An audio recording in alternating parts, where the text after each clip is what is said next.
സാഹസിക ടൂറിസം പദ്ധതികളിൽ സുരക്ഷാ പരിശോധന കർശനമാക്കാൻ സർക്കാർ നിർദ്ദേശം. വയനാട് ഉൾപ്പെടെ അഡ്വഞ്ചർ ടൂറിസം കേന്ദ്രങ്ങളിൽ പരിശോധന നടത്തും. അതേസമയം ആവശ്യമായ എല്ലാ സുരക്ഷാ ക്രമീകരണങ്ങളും ഏർപ്പെടുത്തിയാണ് പദ്ധതികൾ കൊണ്ടുപോകുന്നതെന്ന് നടത്തിപ്പുകാരും വിശദീകരിക്കുന്നുണ്ട്. ഇതിന്റെ പ്രവർത്തനം എന്ന് വെച്ചിട്ടുണ്ടെങ്കിൽ മോട്ടറാണ്. രണ്ട് ബാറ്ററി യൂസ് ചെയ്യുന്നുണ്ട്. ഒരെണ്ണം എക്സ്ട്രാ പവറിന് വേണ്ടിയുള്ള ഒരെണ്ണം എക്സ്ട്രാ ആഡ് ചെയ്തിട്ടുണ്ട്. അപ്പോൾ ബാറ്ററി തീർന്നു വെച്ചോ പകുതി വെച്ച് സ്റ്റക്ക് ആവുമോ അങ്ങനെയൊന്നുമില്ല. ഇത് ഇവിടെ ഞാനിരുന്നിട്ടാണ് ഇത് കൺട്രോൾ ചെയ്യുന്നത്. ആക്സിലേറ്ററും ഇവിടെ സ്വിച്ചസും ഉണ്ട്, റിവേഴ്സും കാര്യങ്ങളും ബ്രേക്കിങ്ങിനുള്ള സെറ്റപ്പ് ഇല്ലാത്തുണ്ട്. പിന്നെ അതേപോലെ തന്നെ ഗസ്റ്റുകൾക്ക് ഇതുവരെ ഇല്ലാത്ത യാതൊരു വിധത്തിലുള്ള ബുദ്ധിമുട്ടുകളും ഉണ്ടായിട്ടില്ല.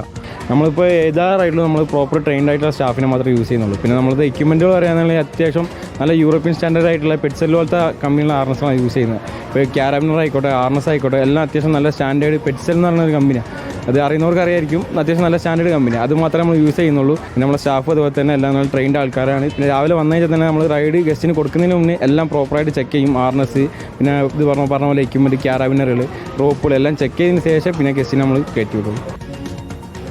ദീപക് മലയമ്മയാണ് നമുക്കൊപ്പം ചേരുന്നത്. Good evening Deepak Malayamma. ദീപക് പൊതുവെ സാഹസിക വിനോദങ്ങളിലൊക്കെ താല്പര്യമുള്ള ആളാണെന്നറിയാം. എത്രത്തോളം സുരക്ഷിതമാണ് ഈ ടൂറിസം കേന്ദ്രങ്ങൾ? അവിടെ പരിശോധനകളൊക്കെ കൃത്യമായി നടക്കാറുണ്ടോ? അതായത് ഒരു സേഫ്റ്റി ഓഡിറ്റ് സമയാസമയങ്ങളിൽ നടക്കാറുണ്ടോ? നമുക്ക് ഭയമില്ലാതെ ഏത് റൈഡിലും അല്ലെങ്കിൽ ഏത് പുതിയ വിനോദത്തിലും ചെന്ന് കയറാൻ കഴിയുന്ന സാഹചര്യമാണോ? Sujay, very good evening. ഇവിടെ ഇപ്പോൾ മലബാറിലേക്ക് നോക്കുകയാണെങ്കിൽ പ്രധാനപ്പെട്ട ഒരു വിനോദസഞ്ചാര കേന്ദ്രം എന്ന നിലയ്ക്ക് വയനാട്ടിലാണ് ഇത്തരത്തിൽ അഡ്വഞ്ചർ ടൂറിസത്തിൻ്റെ ഏറ്റവും പുതിയ പതിപ്പുകളൊക്കെ നമ്മൾ കണ്ടു തുടങ്ങുന്നത്. അവിടെ നമുക്ക് പറയുകയാണെങ്കിൽ സിപ്പ് ലൈൻ ഉണ്ട്, ഒപ്പം തന്നെ ഫ്ലൈയിങ് ചെയർ, അങ്ങനെ ജയന്റ് സ്വിംഗ്, ഇങ്ങനെ പല പേരുകളിലായി ആളുകൾക്ക് അഡ്വഞ്ചർ ടൂറിസം ആസ്വദിക്കാൻ കഴിയുന്ന സാഹചര്യം ഒരുക്കുകയും ചെയ്തിട്ടുണ്ട്. അവിടെയൊക്കെ സമാനമായ രീതിയിൽ നമ്മൾ കഴിഞ്ഞ ദിവസം ഈ ഇടുക്കിയിൽ കണ്ടതിന് സമാനമായ അല്പം മുൻപ് കാസർഗോഡ് കാണിച്ച ആ തരത്തിലുള്ള ആകാശവുമായി ബന്ധപ്പെട്ടുകൊണ്ട് ആകാശത്ത് നിന്ന് താഴേക്ക് കാഴ്ചകൾ കണ്ടുകൊണ്ട് അഡ്വഞ്ചർ ടൂറിസത്തിന്റെ ഭാഗമാകാനുള്ള പലവിധ പദ്ധതികളുണ്ട്. പക്ഷേ ആ പദ്ധതികളുടെയൊക്കെ സുരക്ഷ എത്രത്തോളം ഉണ്ട് എന്നുള്ള ചോദ്യം പലപ്പോഴും ഉയരുന്നുണ്ടെങ്കിൽ പോലും ഇതിന്റെ നടത്തിപ്പുകാർ നൽകുന്ന ഉറപ്പാണ് നിലവിലെ സാഹചര്യത്തിൽ നമുക്ക് മുന്നോട്ട് വയ്ക്കാൻ കഴിയുന്നത്. അവർ പറയുന്നത് നിരന്തരം അത് പരിശോധനയ്ക്ക് വിധേയമാക്കുന്നുണ്ട്. അത് പരിശോധിച്ച് തന്നെയാണ് മുന്നോട്ട് പോകുന്നത്. ഒരു തരത്തിലും സുരക്ഷാ വീഴ്ചയില്ലാത്ത നിലയിൽ കാര്യങ്ങൾ കൊണ്ടുപോകുന്നു എന്നുള്ളതാണ് അവരുടെ ഉറപ്പ്. അതേസമയം തന്നെ ഏതെങ്കിലും തരത്തിൽ സർക്കാർ സംവിധാനത്തിന്റെ ഭാഗത്ത് നിന്ന് ഒരു ഇടവേളകളിൽ അത്തരത്തിലുള്ള പരിശോധനകൾ ഉണ്ടോ എന്നുള്ള ചോദ്യം അവിടെ അവശേഷിക്കുന്നുണ്ട്. അതേസമയം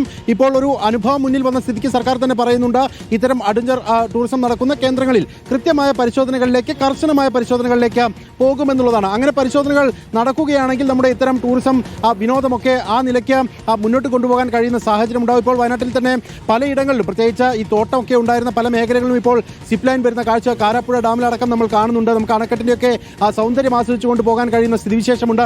ഇതെല്ലാം ആളുകൾ ഉപയോഗിക്കുകയും ചെയ്യുന്നുണ്ട്. അവിടേക്ക് ഭയത്തിന്റെ അംശം കൊണ്ടുവരാതിരിക്കണമെങ്കിൽ കൃത്യമായ പരിശോധനകൾ നടക്കേണ്ടതുണ്ട്. അത് ഒരു തരത്തിൽ നടത്തിപ്പുകാരുടെ ഭാഗത്തു നിന്നുള്ള ഉറപ്പ് എന്നുള്ള നിലയിൽ മാത്രം പോരാ, അതിനപ്പുറത്തേക്ക് സർക്കാർ സംവിധാനത്തിന്റെ ഭാഗത്തു നിന്നുള്ള പരിശോധനകൾ കൂടി കർശനമായി വരേണ്ടതുണ്ട്. ഇപ്പോൾ സർക്കാർ ഒരു ഇനിഷ്യേറ്റീവ് എന്നുള്ള നിലയ്ക്ക് പറയുന്നുണ്ട്, മന്ത്രി തന്നെ പറയുന്നുണ്ട് പരിശോധനകളിലേക്ക് കടക്കുകയാണ് എന്നുള്ളതാണ്. ആ പരിശോധനകളിലേക്ക് കൂടി കടന്നു കഴിഞ്ഞാൽ കുറച്ചുകൂടി സുരക്ഷിതമായ അഡ്വഞ്ചർ ടൂറിസം എന്ന കാഴ്ചപ്പാടിലേക്ക് നമുക്ക് പോകാൻ കഴിയും എന്നുള്ളത് തന്നെയാണ് ഈ ഒരു ഘട്ടത്തിൽ നമുക്ക് പറയാനും കഴിയുക. Sujaya, okay, thank you Deepak Malayamma. അപ്പോൾ പരിശോധന കർശനമാക്കണം, അത് ഉറപ്പാക്കുമെന്ന് മന്ത്രി അടക്കം പറയുന്നുമുണ്ട്.